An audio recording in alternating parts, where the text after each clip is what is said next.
Testimony was presented by the instruction judge to the effect that Mrs. Elizabeth Hancock Brissard accompanied Scott Hamilton to his hotel room at 3 o'clock of the afternoon of Sunday, September 8th. Mrs. Brissard had dropped the name of her husband, André Brissard, since divorcing him a year previously, and was known to her Paris acquaintances simply as Mrs. Hancock. She was employed in the administration offices of the American Hospital in Paris. She was a slight, trim woman with graying hair, weighing about 105 pounds, and with a flair for stylish clothes. Scott Hamilton was a tall, light-complexioned, conservative-looking, middle-aged American Negro. Madame Moulnier, the mother of the patron, who kept a vigil in the hotel bureau every Sunday afternoon while her son took his family to the country, testified that Mrs. Hancock appeared normal and composed when she arrived. Madame Moulnier had had the opportunity to see Mrs. Hancock when Scott stopped in the bureau for his key. She emphasized that she had scrutinized Mrs. Hancock carefully, as she did all white women accompanying Negro men to their rooms. She had noticed nothing in the demeanor of either to indicate they might have been quarreling. Neither appeared agitated or irate. True, their expressions were devoid of the customary fatuousness apparent on the faces of couples bent on the favorite Sunday afternoon pastime of Parisians. As a consequence, Madame Moulnier had concluded that Mrs. Hancock's visit was of a business nature.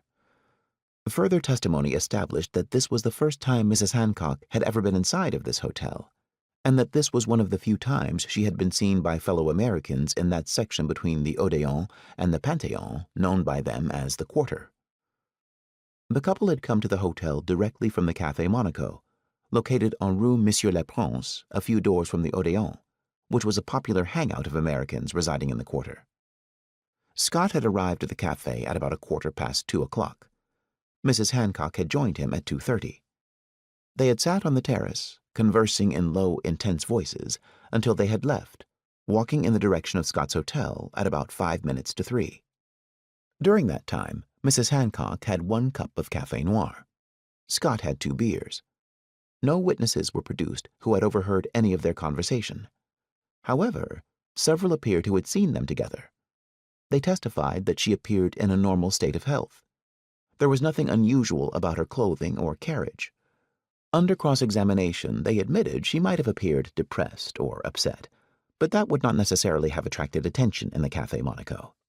From this it was assumed that Mrs. Hancock was in a normal state mentally and physically when she arrived at the hotel room where she died. Cesar Guy, the second of the defendants, arrived at the hotel alone a few minutes later. Theodore Elkins and Sheldon Edward Russell, the other defendants, arrived together 5 minutes later. All were American Negroes. Madame Moulnier admitted that she noticed nothing unusual in their attitudes, unless it was the fact they were all unaccompanied by women. The 3 of them visited Monsieur Hamilton every Sunday afternoon, but to her memory they had always brought women. White women, she added. All of the guests were permitted visitors in their rooms before 10 o'clock, and of course she could not be held responsible for what took place behind closed doors.